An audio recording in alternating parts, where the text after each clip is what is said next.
여호수아와 여분의 아들 갈렙은 생존하니라. 아멘.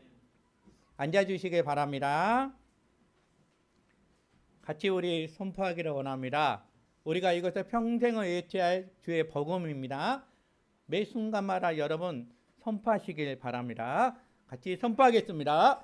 예수는 우리는 말씀과 기도로 모든 문제 끝. 다시 한번 하겠습니다. 예수는 우리는 말씀과 기도로 모든 문제 끝. 할렐루야. 오늘 이 예배 가운데 하나님의 은혜와 평강이 성령의 기름 부으심이 충만하기를 축복합니다. 여러분, 인생을 살아가다 보면요, 우리의 운명과 삶을 송두리째 바꿔놓는 결정적인 계기들이 있습니다. 구약 성경에 보면 민수기 13장, 14장은 이 가데스 바냐의 사건을 기록하고 있는데요. 이 민수기 13장, 14장은 이스라엘의 민족의 운명을 바꿔놓는 놀라운 일들이 일어나고 있습니다. 하나님이 어떤 일을 하셨냐 그러면 하나님께서 약속의 땅 가나안 땅을 이스라엘 손에 주셨대요. 그리고 그것을 약속하셨대요. 그리고 이스라엘 백성들은 하나님 주신 그 땅을 신뢰하지 못했다고 민수기 13장 14장은 기록하고 있습니다. 신뢰하지 못하니까 어떻게 하는 거예요? 하나님 주시겠다는 그 땅을 자기들이 먼저 정탐하고 오겠다고 이렇게 요구하죠. 그래서 모세는 그래 그렇게 하겠니? 그래서 그들에게 각 지파마다 12명의 정탐꾼을 보내는 거예요. 그들에게 보내서 4가지 임무를 부여하게 됩니다. 그리고 정탐을 마치고 옵니다. 그리고 10명의 정탐꾼들은 3가지의 이 임무만 순종했고요. 가장 핵심적이고 가장 명령했던, 가장 기회했던 것은 뭐냐 그러면 담대하라. 그 땅을 보고 담대하라. 이 말씀에는 불순종했다는 사실입니다. 민수기 13장 20절에 이렇게 나와 있습니다. 토지가 비옥한지 메마른지 나무가 있는지 없는지 탐지하라. 그리고 담대하라. 그리고 그 땅의 실과를 가져오라. 그 과일을 실과를 가져오는데 그때 마치 포도 열매가 익을 즈음이라고 성경은 이렇게 기록하고 있습니다. 여러분, 이 10명의 정탐꾼은요, 그 땅을 보고 왔어요. 그 땅을 보니까 다 알잖아요. 그리고 그 땅의 주민들도 보고 성읍도 보고 토산물도 이렇게 보고 그대로 보고했어요. 그런데 그들의 마음의 태도, 그 마음속에는 이미 불안감이 생긴 거예요. 와, 벌써 거인들이 살고 있는 거예요.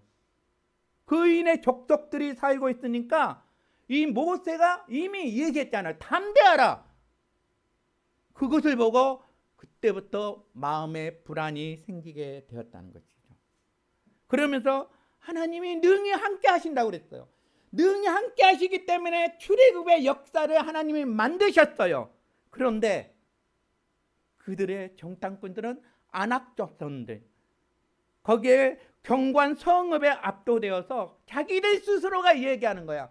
야, 우리들 보니까 우리들 스스로 보기에도 메뚜기 같다는 거예요. 메뚜기 같다는 거예요.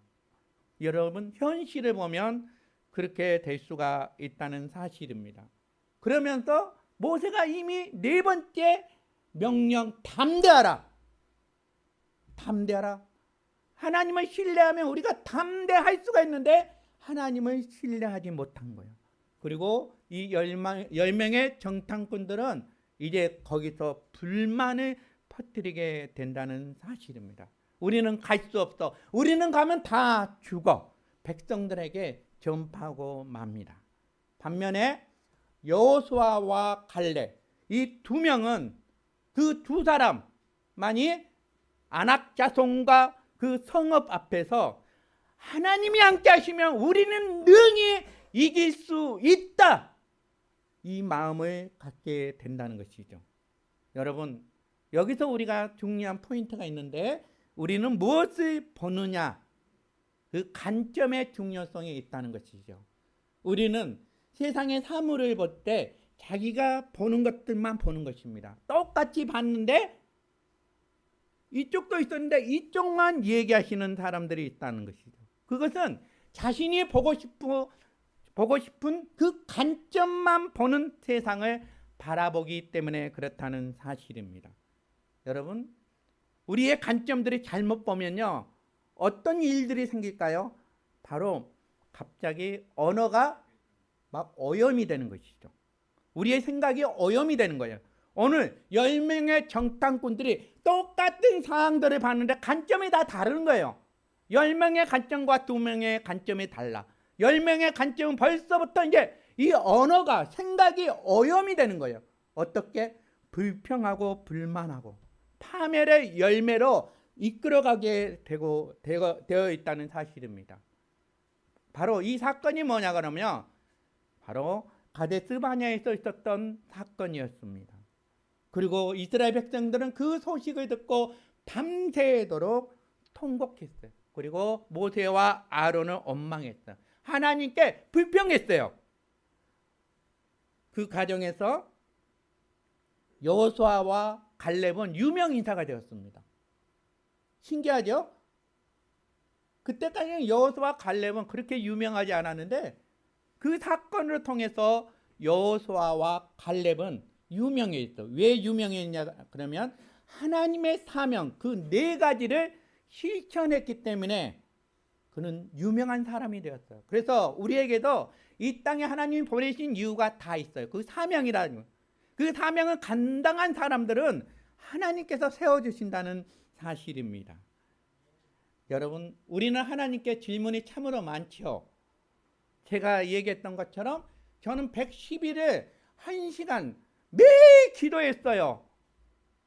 근데 110일이 딱 지나니까 그때부터 함께하는 사람들이 하나하나 쓰러져 나가는 거예요. 이건 뭐지? 아니, 기도를 더 많이 했고 말씀에 사우팅을 해놓으면 더 사람들이 단단히 서가야 되는데 하나하나 다 쓰러지는 거예요. 이건 뭐야? 도대체 왜 다 그렇게 될까? 나도 그랬거든요. 하나님, 이게 도대체 무슨 일이에요? 그래서 제가 서두에 얘기했잖아요. 주영훈이가 앞으로 부를 거라고. 예? 그런데 우리도 그럴 때가 너무 많아요. 제가 다 알아요. 하나님, 언제까지 내 형편이 이렇게 되어야만 합니까? 왜 제 기도에 침묵하십니까? 오늘 본문을 읽으면서 우리는 충격을 받아야 돼요. 어떤 충격이냐 그러면 하나님도 동일하게 우리에게 질문하신다는 거예요. 우리만 질문한 것이 아니라 하나님도 동일하게 우리에게 질문하신다는 것입니다. 자, 그러면 하나님의 질문이 뭐냐 그러면 민수기 14장 12절에 여호와께서 모세에게 이르시되 이 백성이 어느 때까지 나를 멸시하겠느냐. 첫 번째 질문이에요. 내가 그들 중에 많은 이적을 행했대요. 두 번째 질문은 뭐냐 그러면 어느 때까지 나를 믿지 않겠느냐. 그리고 또 뭐예요? 여호와께서 모세와 아론에게 말씀하여 이르시되 나를 원망하는 이 악한 회중에게 내가 어느 때까지 참아야 하느냐. 하나님이 오늘 이 3가지 질문을 이스라엘 백성들에게 이렇게 하고 있다는 것이죠. 어느 때까지 나를 멸시하겠느냐? 어느 때까지 나를 믿지 않겠느냐? 어느 때까지 참아야 하느냐? 이 질문이 여러분 하나님의 임계점이 지금 다 왔다는 거예요. 그러면 여러분 이 하나님의 말씀은 이미 구약의 역사지요. 근데 하나님 역사는 어제나 오늘이나 내일은 항상 동일해요. 그러면 오늘 우리에게 하나님이 질문하시는 거예요. 사랑하는 아들아, 사랑하는 딸아, 어느 때까지 나를 멸시하겠느냐? 어느 때까지 나를 믿지 않겠느냐? 어느 때까지 참아야 하느냐? 하나님이 오늘 동일하게 우리에게 질문하고 있다는 사실입니다. 여러분, 결국 하나님은 이스라엘 백성들이 불순종했어요. 그리고 그들을 향해서 하나님이 무서운 심판을 내립니다. 그 성경의 구절이 바로 민수기 14장 29절 30절의 말씀이라는 것이죠. 그 무서운 불순종의 결과의 심판이 뭐냐 그러면 너희 원망한 자 전부가 결코 내가 주는 그 가나안 땅에 들어가지 못한다는 거예요.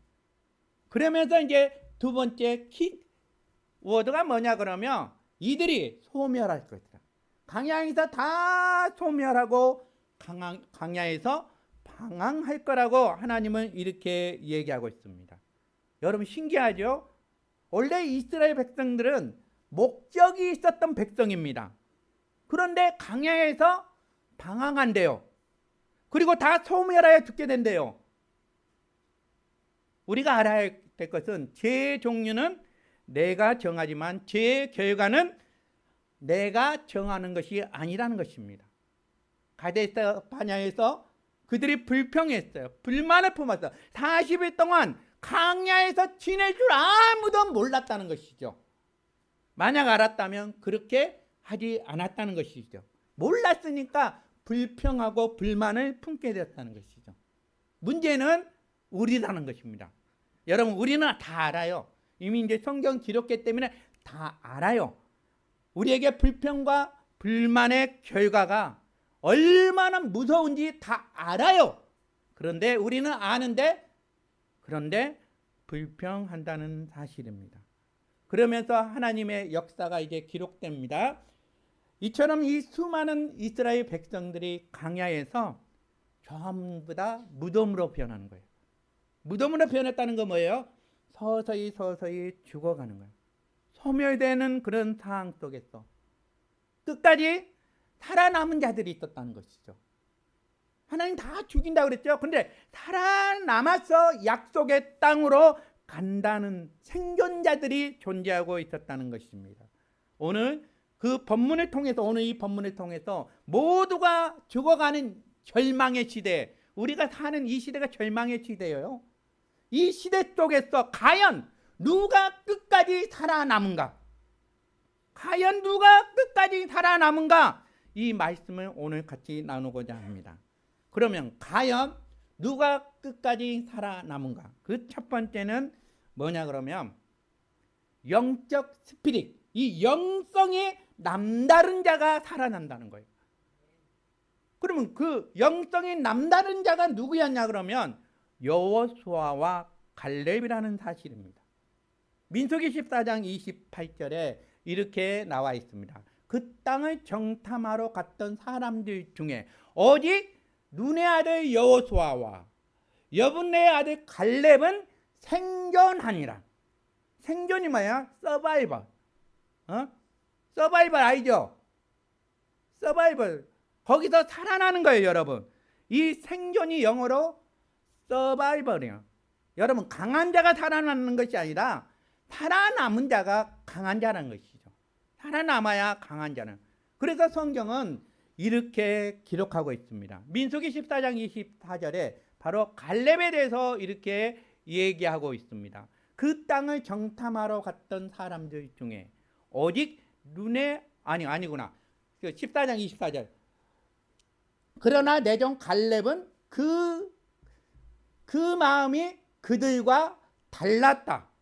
그리고 나를 온전히 따랐다고 이렇게 얘기하고 있습니다. 그럼 먼저 포인트는 그 마음이 달랐다. 제가 이거 영어 성경으로 이렇게 봤거든요. 마음이라는 것은 이 스피릿이야, 정신이야, 영성을 기록하고 있다는 사실입니다. 바로 갈렙은 영성이 달랐다고 성경은 기록하고 있습니다.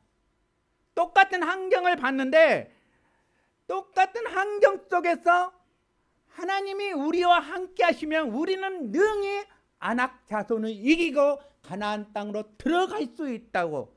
바로 갈렙은 거룩한 영성을 갖게 되었다는 사실입니다. 여러분, 우리가 보면 세상은 다 불가능한 것처럼 보입니다. 불신의 눈으로 세상을 바라볼 때는 여러분, 우리는 그 산을 넘지가 못해요. 오늘 찬양처럼 넘지 못할 산이 있거든. 그 산에 하나님이 터널을 뚫어서 우리를 가게끔 만들고, 넘지 못한 파도가 있거든. 그 파도 안에 하나님의 반석이 있다는 것을 우리는 아셔야 돼요. 그래서 주님께 맡기세요. 오늘 바로 갈렙이 그런 인생을 살게 되었다는 사실입니다. 그러니까 해석에 보는 관점이 다 다르다는 것이죠. 그래서 성경은 역사 속에서 끝까지 살아남은 자들을 기록하는 기록이 많이 있습니다. 이들은 뭐라고 하냐? 영성이 남달랐다. 바로 스피릿이 남달랐다. 그래서 스피릿이 남다른 사람은 살아남는 자가 된다는 사실이죠. 바로 그 사람 중에 누구냐? 다윗이라는 사람이 있습니다. 그 당시에 수많은 목자들이 있었죠. 수많은 목자가 있는데 그들은 생계로 양을 칠 때 어떻게? 그냥 대충대충 치웠다는 것이죠. 그런데 그 목자들을 기록하지 않고 다윗을 기록했어요. 하나님은 수많은 목자 중에서. 근데 다윗은 곰과 사자, 그런 위협 속에서 그는 사자를 죽이고 곰도 죽였다고 성경은 기록하고 있습니다. 바로 다윗의 구별된 영성이 있는, 다른 목자보다 다른 영성을 가지고 있다는 사실입니다. 그리고 많은 사람들이 골리앗과 전쟁 중에서도 두려워 떨리는 거예요. 이스라엘 모든 군사들이 골리앗을 보는데 다윗은 혼자 하나님만 보게 되었다는 사실입니다. 그래서 사무엘상 17장 45절에 우리 같이 한번 읽어보겠습니다. 시작. 다윗이 블레셋 사람에게 이르되 너는 칼과 창과 창으로 내게 나와오거니와 나는 만군의 여호와의 이름 곧 내가 모욕하는 이스라엘 군대의 하나님의 이름으로 내게 나가노라. 이렇게 고백한 거예요, 여러분. 그러니까 다윗은 하나님을 보게 된 거예요. 그러니까 남보다 다른 영성을 가지고 바라봤다는 사실입니다. 여러분 또 잘 아는 바벨론의 포로죠. 그 어린 아이들이, 청소년들이 끌고 갑니다. 다니엘과 다니엘의 세 친구들. 그리고 그 당시에 모든 우상의 재물, 이 바벨론의 우상의 재물을 다 먹으라고 그래요. 근데 다니엘과 다니엘의 세 친구들은 뭐예요? 안 먹겠대요. 안 먹으면 어때요? 그냥 죽는 거예요. 죽는 건데 그들은 영성이 있었던 거예요. 남다른 영성이 있었어요. 다니엘 3장 18절에 그렇게 하지 아니할지라도 왕이여 우리가 왕의 신들에게 절하지 아니하는 줄 아옵소서. 이렇게 얘기하는 거예요. 그렇게 선포를 했더니 어떻게 해요? 살아남았다는 거예요. 죽을 것 같았는데 죽지 않았다는 거예요, 여러분. 오늘 우리가 속한 우리 교회, 우리 성도들, 우리 삶도 마찬가지입니다, 여러분. 세상의 가치관과 똑같이 행동하고 타협하면 무기력해지는 거예요. 그래서 이 시대는 순교가 있다고 그래요. 어떤 순교예요? 우리가 뭐 위협 속에서 믿음 생활하는 거 아니잖아요. 주기철 손양원 목사님들 어때요? 나라 없는 소름 속에서 일본 천황에게 절하지 않았다는 거예요. 그리고 오직 예수 아니면 자기는 안 살겠다는 거예요. 그 당시엔 나라 없어도 오직 그때는 예수 이름 때문에 순교했어요. 그러면 오늘날 여러분 보십시오. 우리의 환경 어디 순교할 환경이 아니에요. 그러면 우리가 순교할 수 있는 환경은 제가 답을 주겠습니다. 성경의 말씀대로 사는 것이 순교예요, 여러분. 그것이 구별된 영성이라는 것입니다. 여러분 그것을 믿으시길 바랍니다. 우리가 드리는 예배가 다르고 기도가 다르고 하나님께 향한 비전과 남다른 열성으로 그 영성을 가지고 있으면 이 시대 속에서 우리는 생존자가 될 수 있습니다. 믿으시길 바랍니다. 하나님께서는 세상과 타협하지 않고 오직 여호와만 바라보는 그 영성, 거룩한 스피릿에 사람을 지금 하나님은 찾고 있으신다는 거예요. 그 사람이 바로 우리 행복한 서풍교회 모든 성도들이 되기를 축복합니다. 아멘. 자, 그러면 누가 살아남았냐? 두 번째는 바로 하나님 말씀에 온전히 순종한 사람이었다는 사실입니다. 민수기 14장 24절에 그렇게 나왔어요. 온전히 따랐은즉. 나를 온전히, 누가 온전히 따라? 바로 갈렙이, 여호수아가 온전히 하나님을 따랐대요. 온전이라는 것은 영어 성경으로 뭐냐면 wholehearted이에요. wholehearted. 또 다른 성경은 뭐가 풀이라는 거야. 풀로. 그러니까 온전하게 하나님을 다해서 따랐다고 이렇게 얘기합니다. 온전히 따랐다는 건 뭐예요? 100% 순종해서 그 말씀을 따랐다는 사실입니다. 10명의 정탐꾼들은 겉으로는 정말로 임무를 완수를 했어요. 수행을 했어요. 그런데 결정적인 순간에는 뭐예요? 가나안 땅 주겠다는 그 약속을 신뢰하지를 못했다는 것입니다. 그래서 그들은 불순종함으로써 파멸에 이르렀다는 것이죠. 여러분, 불순종은요, 우리의 영혼들을 파괴시킵니다. 하나님 말씀을 못 믿는 것을 불순종이라고 그러잖아요. 그 하나님 말씀을 못 믿으면요, 치명적인 죄악들이 우리 속에 이렇게 들어오게 된다는 사실입니다. 독일의 식물학자가 있는데 이 식물학자 이름이 니비입니다. 이분이 책을 쓴 거 전에 한번 봤는데 최소율의 법칙이 있어요. 이 최소율의 법칙은 요즘 많이 쓰이는 언어입니다. 단어입니다. 어제 뭐 건강에 대해서 여러 가지 이제 사업장에서 이런 것들 많이 쓰는데 이 최소율의 법칙이 뭐냐 그러면 식물에 성장하는 결정적인 것은 가장 풍부한 영양소가 아니라 가장 부족한 단 하나의 영양소라는 의미입니다. 지금 화분이 여기 2개가 없죠. 어느 순간부터 화분이 이번 주부터 막 시들는 거예요. 그래서 시들으니까 저는 물을 부족했나 그러니까 항상 금요일날 청소하님들 물을 주고 저도 가끔씩 물을 줘요. 그래서 계속 잎사귀가 위에서부터 시드는 거예요. 그래서 영양소를 제가 샀어요. 2통이나 2리터짜리 2통을 사가지고 줬어요. 그래도 나아지지를 않아요. 그래서 계속 시들 하는 거예요. 뭐가 부족할 것 같아요? 영양소 다 줬는데 시들 하는 거예요. 그럼 뭘까? 바람과 바로 공기, 그러면 햇볕을 봐야 되겠다 해서 이번 주에 내려놨습니다. 그러니까 내려놓으니까 이파리가 싱싱하게 살아나는 거예요. 그러면 최소율의 법칙을 한번 보십시오. 자, 다음 화면에 한번 사진 한번 보십시오. 자, 여러분 저거예요. 최소율의, 우리가 아무리 많은 것들을 가지고 있어도, 우리가 아무리 많은 것들을 헌신하고 섬기고 봉사를 해도 뭔가 하나가 부족하면 그것은 우리의 영성이 회복되지 않는 거예요. 온전히 순종하지 않는 거예요.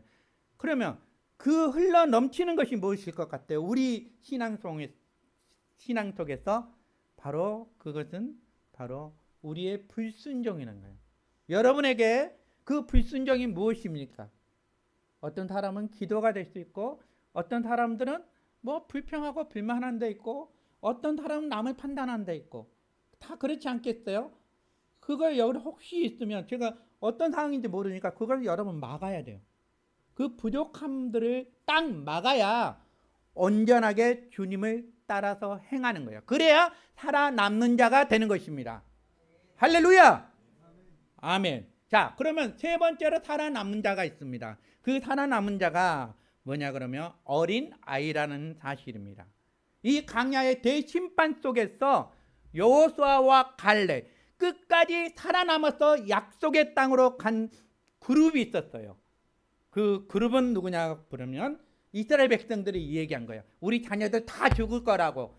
이 광야에서 다 죽을 거라고. 그래서 성경은 아니야. 하나님은 아니야.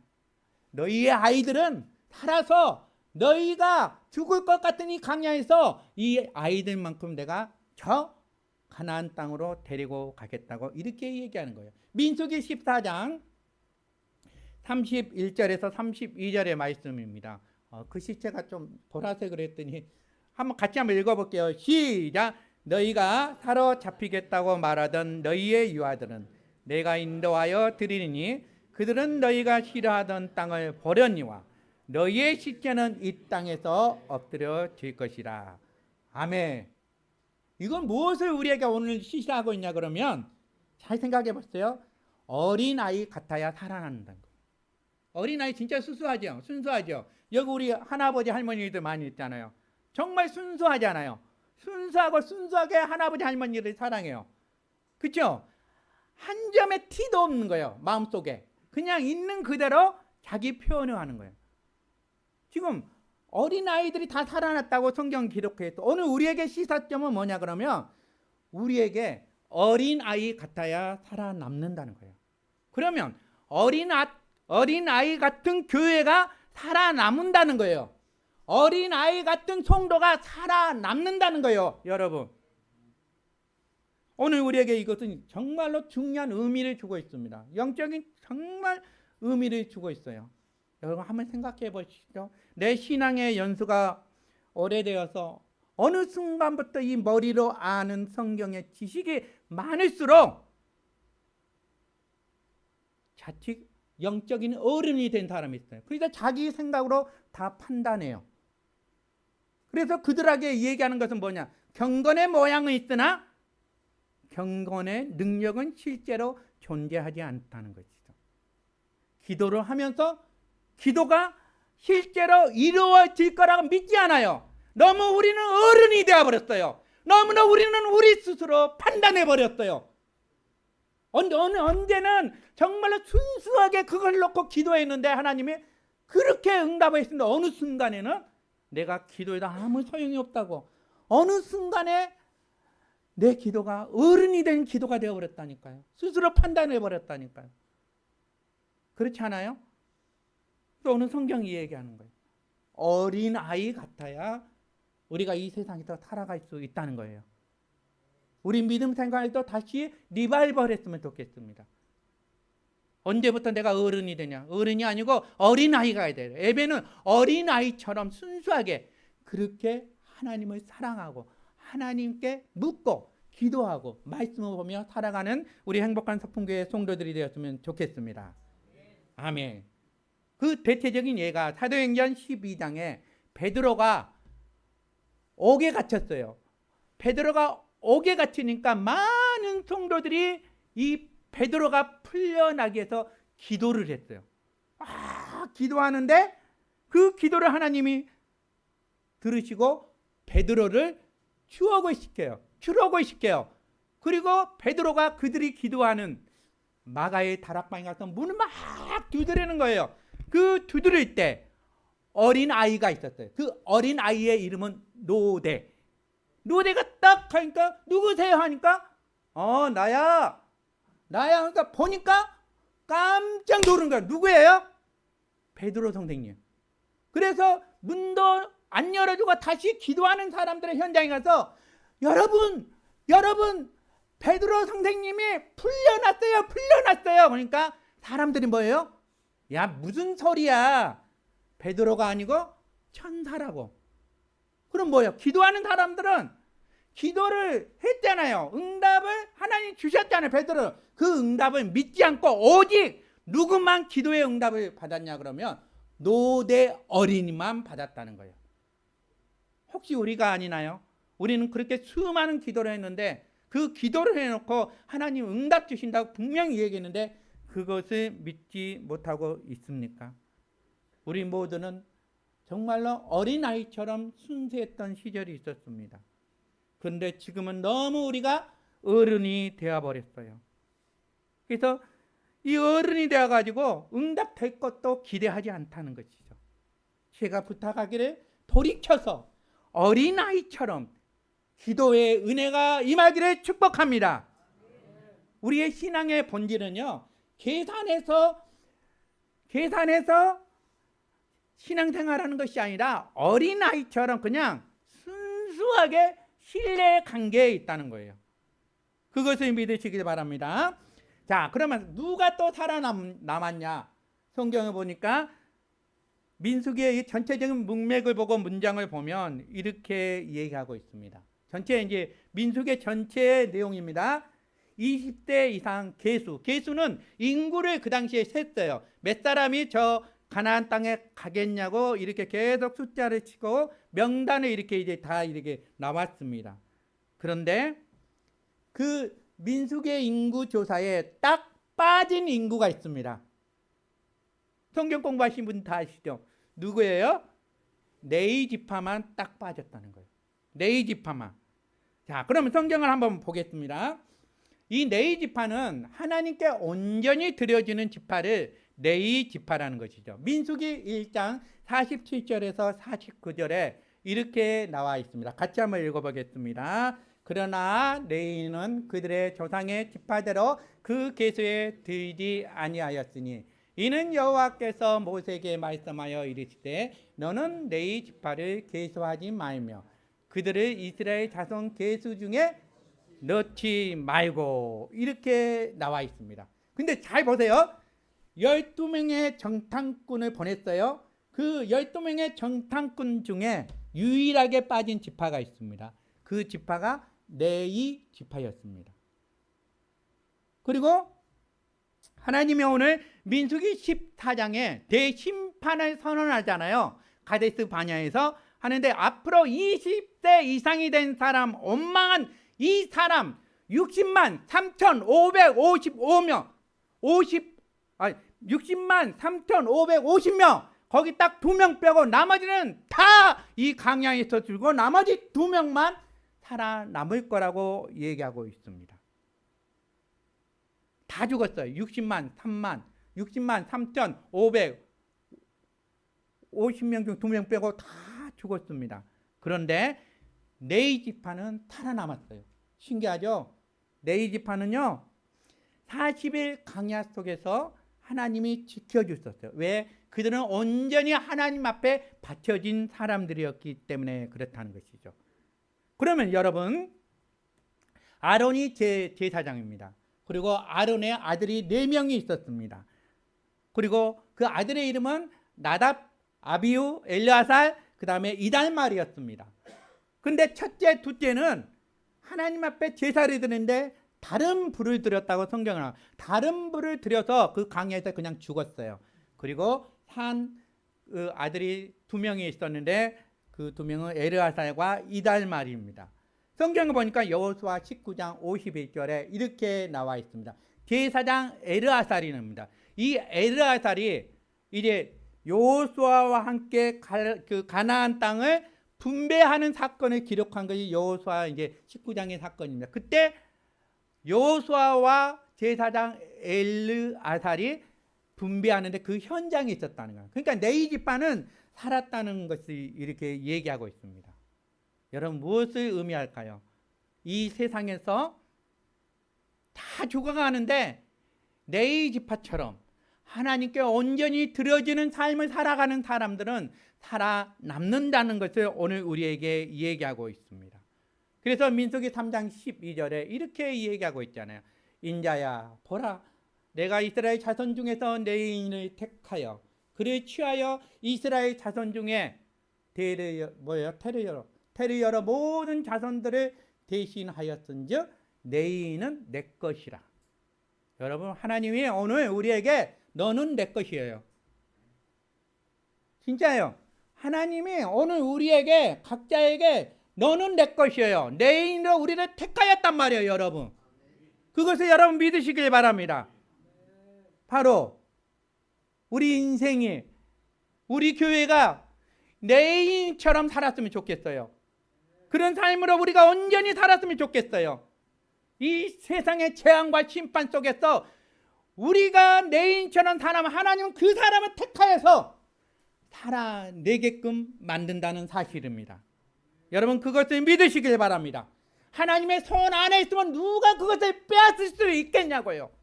하나님의 손 안에 있는데 바로 하나님의 손 안에 있는 레위인처럼 우리가 살아남기를 여러분 축복합니다. 아멘. 이제 말씀의 결론을 맺겠습니다. 사랑하는 성도 여러분, 오늘 민수기를 통해서 누가 진짜 살아남습니까? 가데스와 바냐에서 불평하고 원망했던 수많은 사람들이 거기서 다 죽어가고 있어요. 그 죽어가는 가정들이 다 달라요. 그 죽어가는 가정들 자식들은 다 봤어요. 그리고 자식들은 40년 동안 부모가 잘못했던 그것을 통해서 그들은 그 광야에서 40년을 방황하게 되었다는 것이죠. 근데 결과는 다 동일하다는 거예요. 다 광야에서 죽었다는 사실입니다. 그런데 그 광야에서 죽어가는 광야의 한 복판에서 살아남은 자들이 있었단 말이에요. 그 살아남은 자들이 뭐예요? 바로 영성이 특별한 사람들이에요. 영성이 특별한 사람들. 우리 교회가 지겹도록 예수는 그리스도, 우리는 하나님의 자녀, 기도로 모든 문제 끝. 남달라요. 아니 하루로 쉬지 않고 매 주마다 이거 있지만, 아니 목사님도 지칠만한데 왜 이거를 안 놓고 할까? 우리 교회가 남다른 영성을 갖기 위해서 우리가 그렇게 하는 거예요, 여러분.